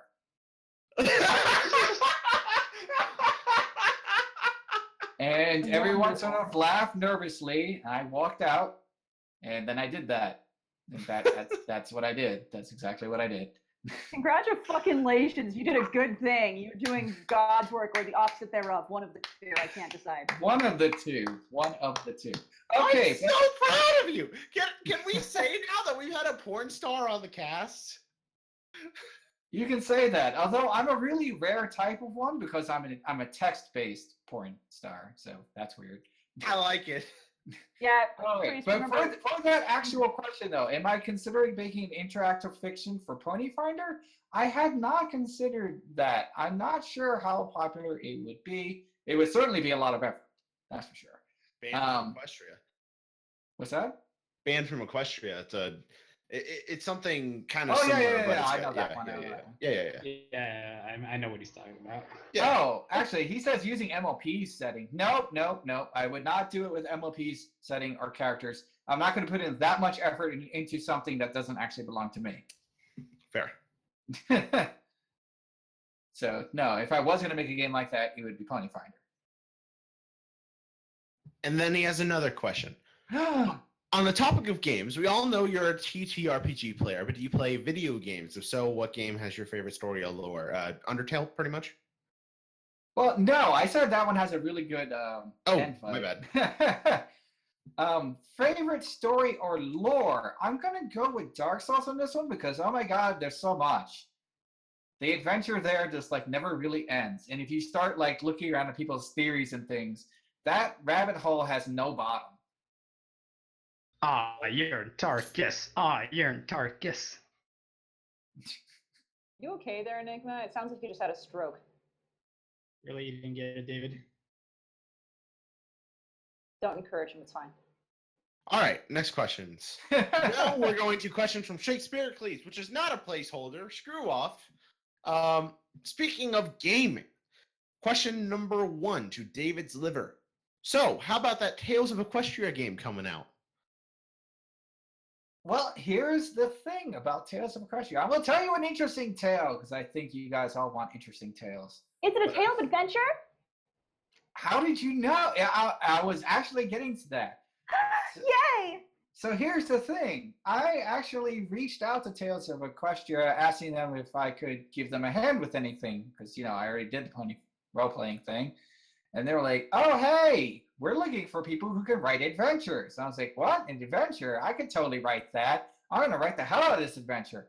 And then I put together this plan for this little adventure yarn where you find, I'm trying to remember the synopsis off the top of my head. But basically, it ends up with a angry dragon that you have possession of the eggs of, and you need to get it back to the dragon without getting chomped.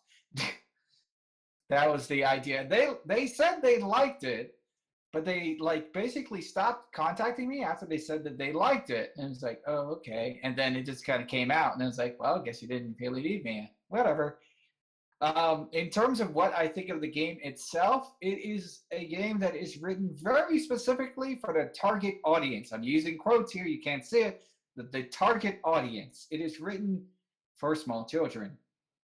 It doesn't really go into any nitty-gritty of any kind.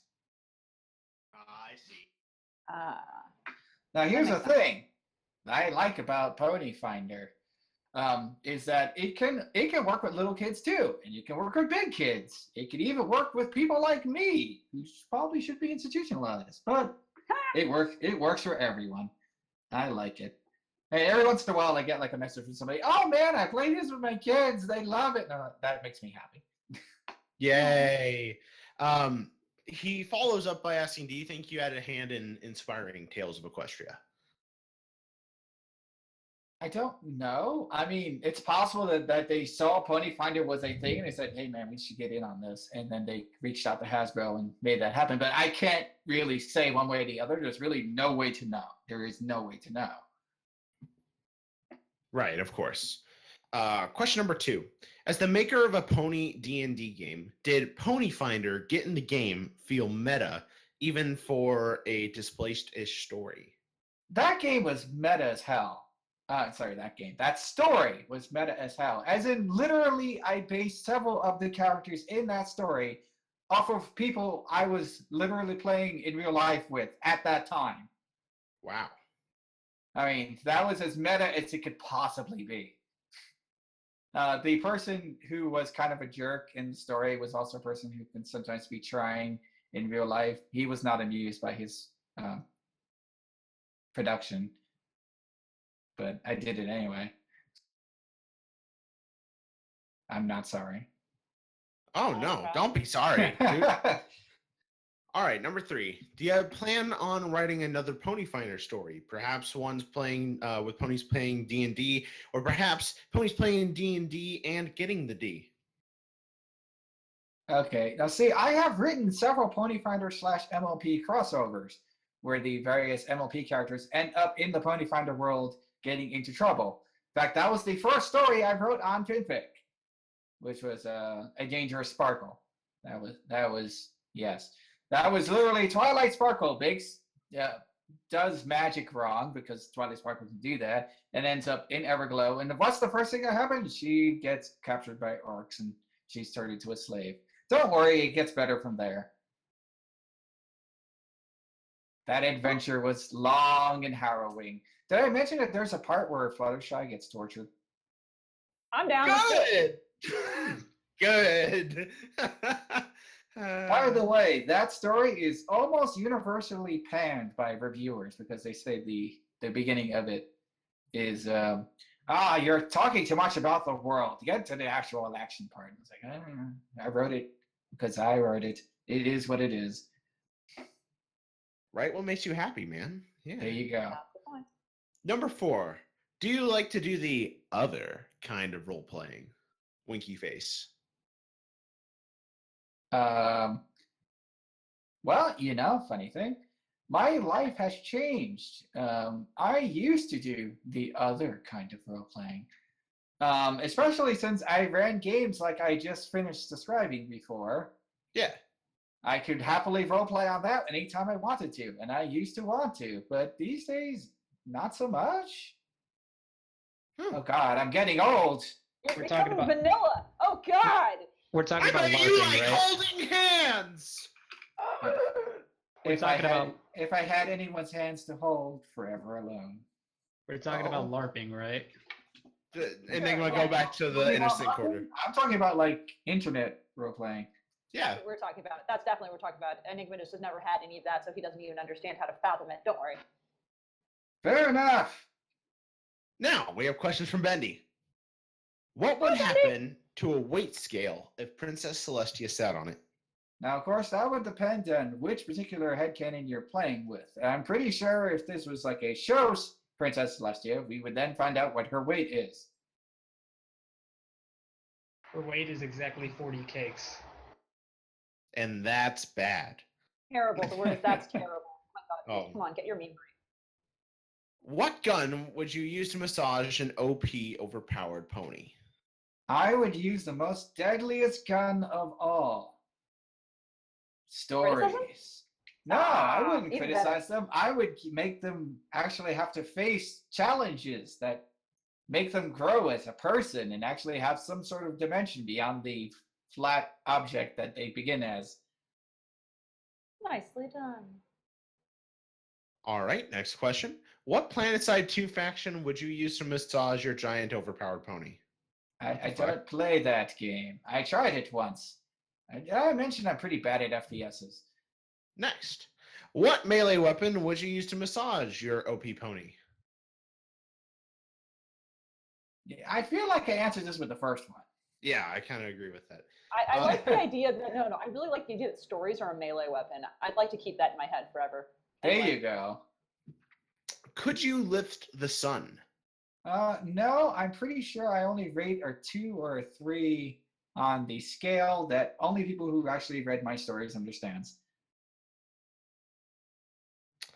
Now we have questions from Latrius, which only has one. Question for everybody, and we'll try and rapid fire it. If you could hug one pony, who would you hug? A non-pencil. Drunk pony because she needs a hug after all that drinking. David. I'm going to give a hug to the pony that actually wants to be hugged as opposed to just appearing randomly out of the vortex, grabbing a horse, hugging it, and hoping that it's okay with it. Because that sounds kind of creepy, yo. No, that's pretty fair.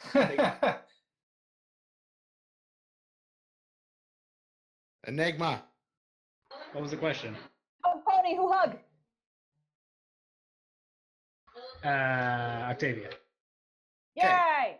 I would hug Nurse Redheart because she's probably had a hard day saving lives. It's true. And Milk. I would hug myself. You're not a pony, Milk.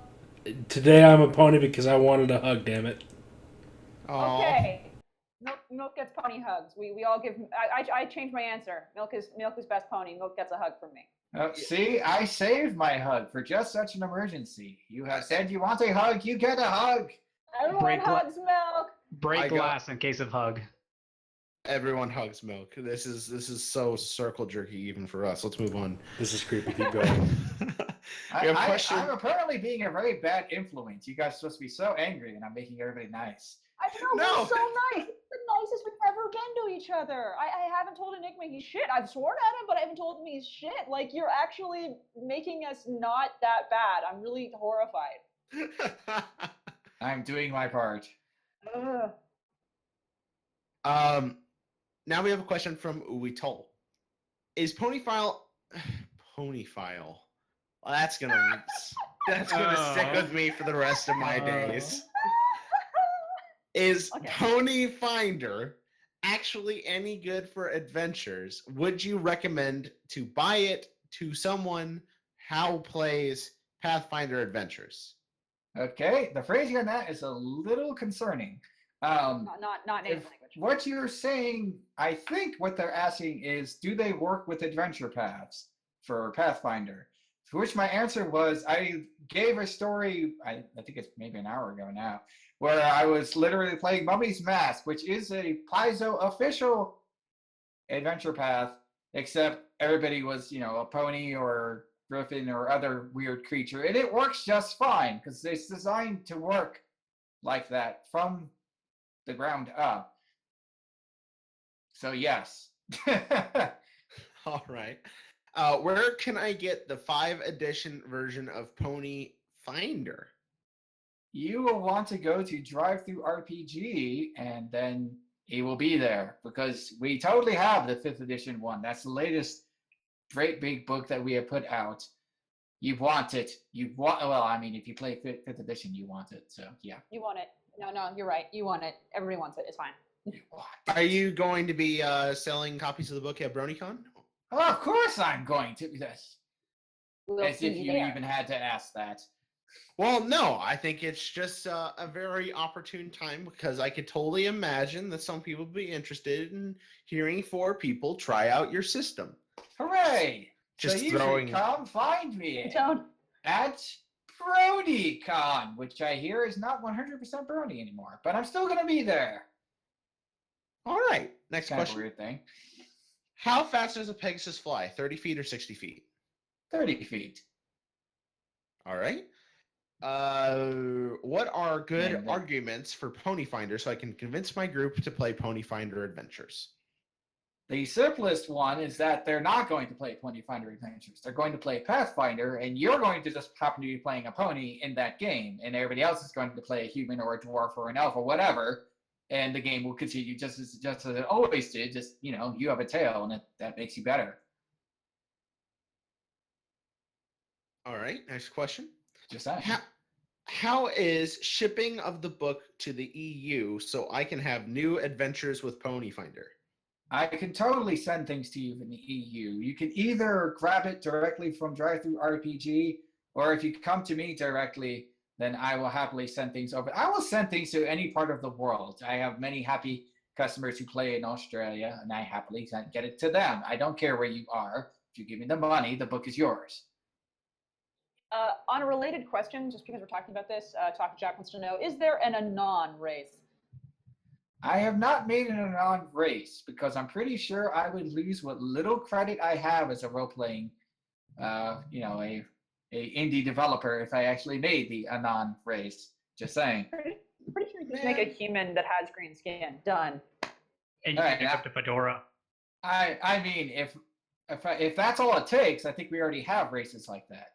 That's what I'm saying. I'm pretty sure you already do. Sweet. All right. In your opinion, is Daybreaker just a dream and she will never appear again, or official canon? That's a trick question, because she is a dream. That doesn't make her not canon. Ooh. She is a canon possibility. But you know what's interesting in that episode? When What? Celestia stopped her, she said, "You won't exist again." So that implies that she's existed before. Well, that can be argued in a lot of ways. I mean, technically, if you're looking at something in a dream, it exists. It's there. It's in front of you. You can poke it in the nose. I mean, really she want to watch literally this had episode. a magic duel with the thing. It kind of has to exist. Or else, what is she doing? Dreaming. But I really want to watch this episode. I've been seeing these characters so much. All right. Now we have questions from Snuffy. Number 1, would you be clueless if you went to Equestria? I made a story about that. It's true. And it's great because the question you asked is basically the title of that story. What It is the name? is Clueless in Equestria. Hey! I mean, that was kind of, were they trying to do that? Because I'm just saying. Probably. Snuffy tends to be clever, so possibly. I mean, I can see their second question, by the way. I am looking at the stream. I'm a horrible cheater. And the next one is, which makes me think that they already saw it, which is confusing to me. It's like, are they trying this on purpose? They asked, you made a pretty good self-insert story, otherwise known as Clueless in Equestria, but would you recommend others to try the same? Ooh, that's a good question. Self-inserts only work if you're extremely self-aware. And also, my goal, I will make my self-insert suffer at every opportunity. Amen to that.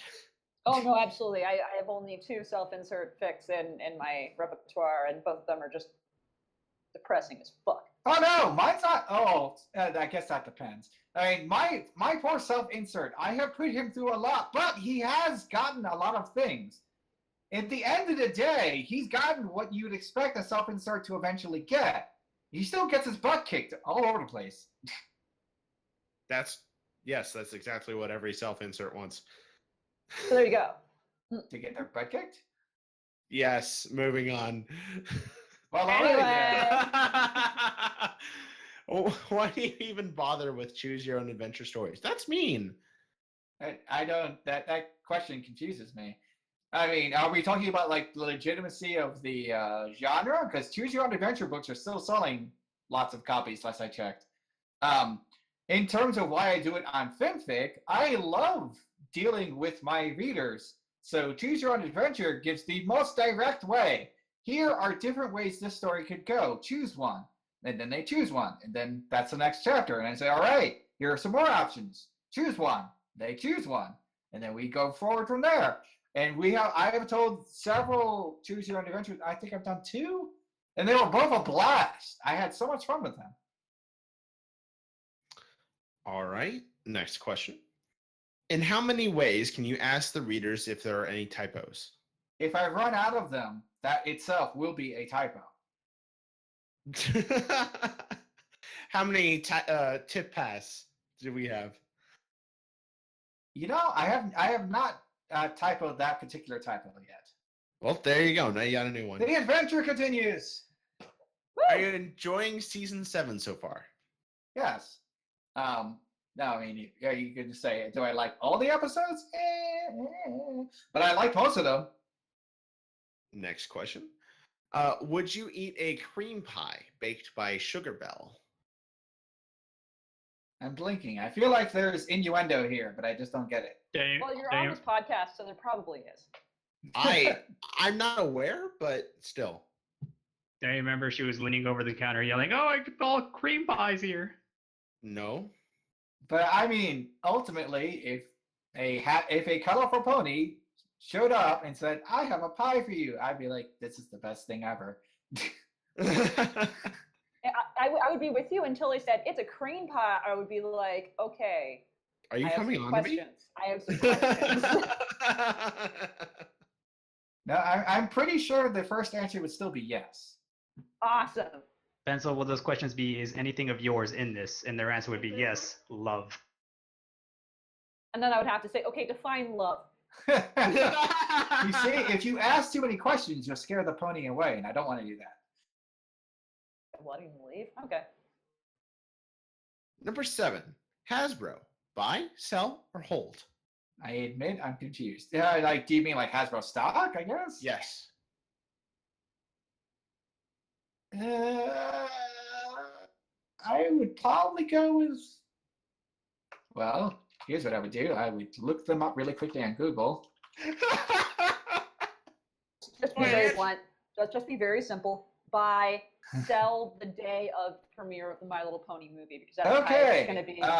From their 5-year trends, I would probably buy. Mhm. It looks like they have been climbing very steadily. Well, there you go. Stocks are good with kids. Financial advice with the Barcast. Hooray! Is that a boring answer? It's like, oh, let me just look that up. No, that's legit. No. Legit sometimes. Shit. Number 8. If you knew for certain that Earth ponies had bigger schlongs than the rest, would you remove the horn on your OC? My OC is an Earth pony. Yay! This brings up a question to me. If you remove the horn off a unicorn, are they handicapped? Yes. Yeah. Absolutely. Because they don't have Earth pony strength. No, it actually has nothing to do with what the other tribes do or do not have. If you used to have 3 arms and somebody comes along and chops off that 3rd arm, you are handicapped, and you're going to feel handicapped, and you're going to be pretty miserable. I'd be really pissed if someone cut off my 3rd arm. If someone cuts off your 3rd arm, you're not handicapped, you're castrated. Dun dun dun dun dun. Dude. Moving on. There you go. Now we have a question from Cyberface on GOTDM. Guest for tonight. Would you marry Thing Pony? I don't know. We need to have nice dinners first and discuss our mutual interests. Well, she doesn't like being on fire, so you guys probably have that in common. No. How are you so nice? Like, you are the most, like, genuinely decent human being we've had on this podcast. I can't make you horrible, and it hurts me inside. I don't understand. I'm sorry. God damn it! Stop apologizing! Oh, move No, on. it's great. Number 2, which food pony would you marry? And I'm assuming that is the food object that has been turned into a pony for reasons. Yes, like Yes. pizza and soda. Or pineapple. No pineapple. Yeah, it sounds very uncomfortable marrying pineapple. Just saying. I mean, they're covered in spines and... You know what? I already said I liked peaches before. Why don't we do peach pony? Because that would still be soft and fuzzy. So she'd have a peach bottom. I like that! Peach pony! See? Have you not seen Peach Pop? Peach pony would have no downsides as far as I can tell. If She any may- artists are watching right now, please make a peach pony for it. I mean, It already exists, guys. It's already in Peach existence. Po- She's adorable. Oh. Peach Pony might have like a wasp inside her, like a chest burster, though. What the hell? Here you go. Look, you have to take appropriate care of your food pony, and you avoid these situations. She's adorable. But she's not food. You can't eat her. Yeah, you can. Maybe. Look, I have it on good words that ponies are adorable enough to be gobbled up at any moment. Also, all of that, you know. Her name is Sweet Peach, by the way, if you want to look her up. Nice. Question number 3. Which food pony would you make the sweet lovings to? Well, I mean, if I marry that one, then I believe that comes afterwards. Nailed it.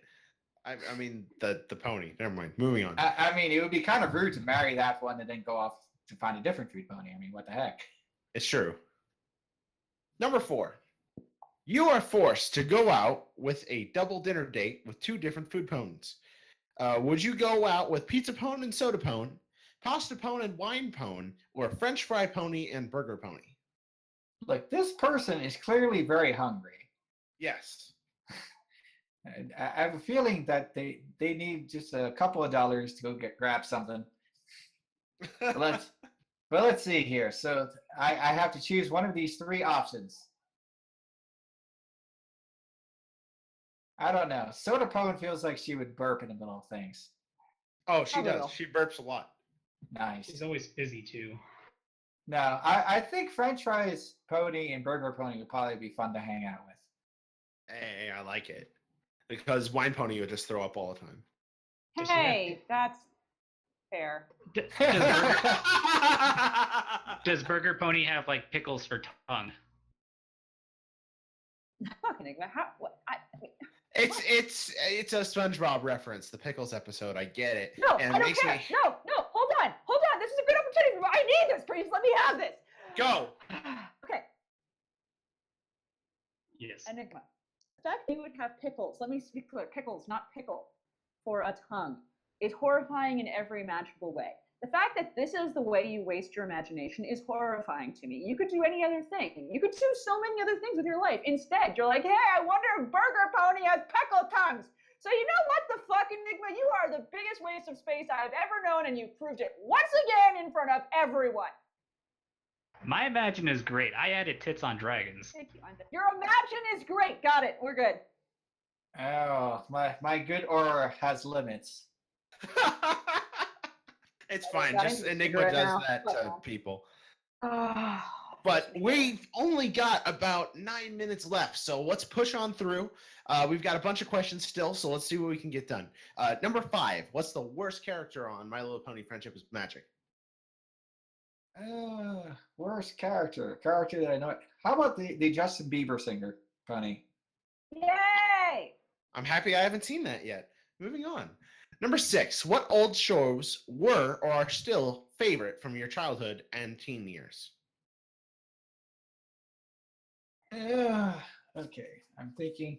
I go through media as a horrible glutton. I will gobble them up, and then I will never glance at them ever again unless I just happen to trip over them.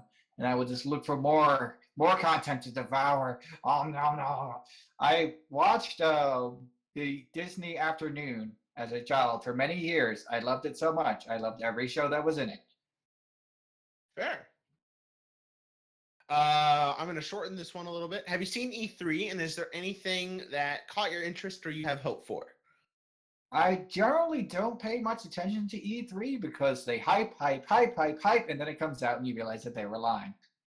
Yep, pretty much everything always. You're right.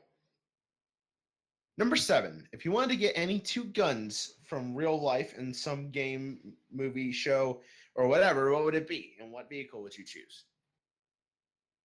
The portal gun. Yes! Oh my god, you're a brilliant person. Okay, we're good. And since I get to have 2 guns, I will take 2 portal guns. That's great. I think I'm good. And it's like, oh, what vehicle would you choose? Do I really need a vehicle? I have a portal gun. Go. Priest, go. Priest, go. Next. Priest, go. Hello? Okay.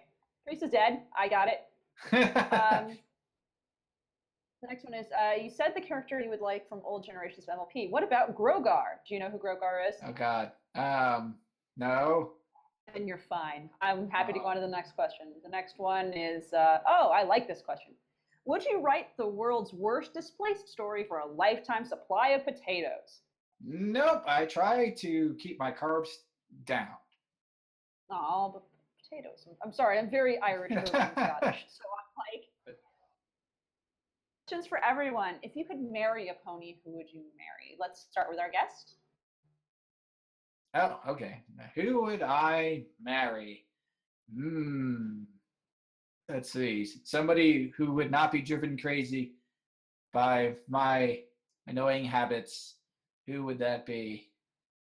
Oh God. That is going to be a hard one.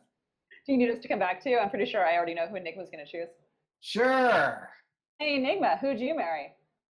Before I answer, who do you think? Well, if I'm counting the pony universe, not just ponies, Ember. No, she's not a pony though. Ah, fair enough. All right, who? Octavia. She was my first pony love. Damn it. I know Priest's answer would be Princess Cadence. I think we all know that. Milk, what do you think? What's the question?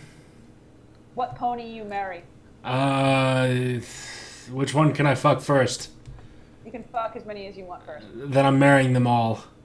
Okay, heard it is. Fantastic. Just one guy in a suit and all these mares and stallions on the other side of the aisle just in dresses. Perfect. And if I'm being honest, I would have to probably marry Shining Armor, even though I don't really like him as much as I like some of the other ponies. Just because, you know what? I've just seen how he treats Cadence and shit. He's pretty awesome. So I'll give him his credit. Probably be the best husband. If you married him, though, what would happen to Cadence? Well, she'd be off fucking Priest somewhere, so I'm not worried. Seems legit. Yeah. So, David Silver, what is your favorite shipping pairing? My favorite shipping pairing. I would probably go with how am I forgetting her name? Lyra and Bonbon. They are pretty cute ship. And who's your least favorite shipping? Least favorite. I'm going to go with the safe bet on this one and go with the guy who has basically no personality and the mare that has the most personality in terms of actual development. Oh, okay. Flat Century in Twilight. Yeah, that's a pretty. I dislike that ship too. You and I are of like mind on this. I believe you. You won't believe which ship I dislike. I'd like to know what she's like, but I just want to let people know Priest is in a power outage due to storms in his area, and so he says, "Hope everyone's okay." Just yeah. So some personal adventures. It's okay. Enigma, what were you gonna say is your least favorite? Mr. and Mrs. Cake, because so far it feels like they're only together because of the kids. We don't know. Actually, they work well together. As far as a working partnership, they work really well. Yeah, but we don't know much about their personal lives. That doesn't involve the kids or their work or how they got together. I mean, I would be totally down for an episode that went into that, but I don't see any reason to rip them apart because of that. I got to rip through these questions because we got something we need to do. So let's Onwards! go real. It doesn't look like a question. Also, is there a way I could interact with you and your fans? What's the best way to interact with you? I have a Discord, which I post at the end of every chapter of every story. Well, that makes it easy. That's a great way of doing it. Awesome. There you go. What do? I stop. I crouch down. I extend my hands, but not too quickly. I speak softly to the cat, and I ask it permission for petting. If the cat's interested, it will come over. If not, it will not. And then I respect its decision one way or the other. Damn, you were like the good witch to my wicked witch. God damn it. Though consent is. I mean, that's the way it works with cats. If you try to force it, they run away. All right, and last but not least, is kicked in the butt mean he starts his adventure with 10 points by points? Wait, what? No, I read that as it's written. I'm actually not sure what you is saying. Is kicked in the butt mean he starts his adventure with 10 points by points? Ah! How about yes? All right, the answer is yes. Point by points. Now I understand. Okay, then yes, that would be a perfectly legitimate way to handle kicked in the butt. Now, I think you're talking about my OC, but my self-insert, but he was not playing in a Ponyfinder world. He was playing in MLP land, which doesn't have points. He did, however, spend some time playing a role-playing game in MLP lands that actually had, okay, make a friendship roll. All right. Well, that is our time, and I believe Priest is back. Are you back, Priest? It's true. All right. Well, We said at the beginning we guest? had a special announcement, and we'll do that before we begin our sign-off. We've got 20 people here, so we want to thank all of you and everyone for tuning in week after week to enjoy everything that we've done and the people we've interviewed. So now we want to come to you guys and talk for a little bit about the cast itself. We've been running for about a year and a half, and after all of us talking, we came to a very concise decision. At the end of the day, running a podcast costs money. We get custom art made for all of our guests. We do everything that we do basically because we love it. We love doing what we do, and it's a lot of fun for us. That said, we've been doing this absolutely free for a year and a half. And the good news is we plan to still continue doing that. That said, we're not gonna start asking for you to pay for permission to watch our shows and shit. Don't even worry. That's not changing. Nothing we make will ever be hidden behind a paywall. Nothing that we do will ever be exclusive to only certain people. Things are going to be very noticeable. That said, we are opening a Patreon for the first time. And the reason why we're doing this is all of our proceeds and profits of the podcast are going to be donated. Oh God, did he cut out right as he said donated? To a horse-based charity. Yay! Okay. We are going to be donating to horses. We're going to be doing that specifically for horses. This is not for us. This is not for money for us. We promise. We don't plan to take any money. None of this is going towards cons. None of this is going towards merch or anything like that. This is entirely for the horses. And we want to make special little event videos where we talk about the horses that we support. We're going to hopefully have a point in which we can name a specific charity, but we're working on that. And what we plan to do is give a little shout out, give a little thank you to those who do help us contribute to charity and do good things for real life horses and help them be rescued in real life.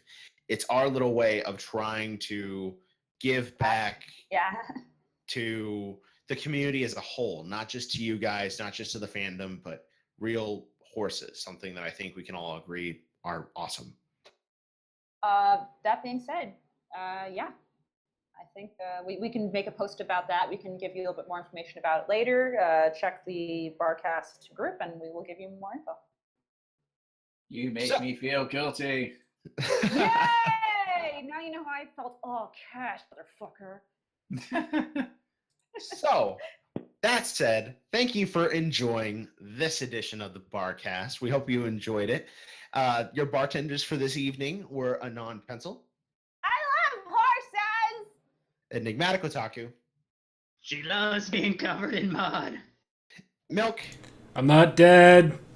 And of course, we had our wonderful guest, David Silver. To adventure! Thank you so much for coming on. And until next week, everybody, you'll want to tune in for Lacey Claire, the mystery, the Madame with the heart. See you next week, everybody. Don't get so drunk you die. Finally hear a voice.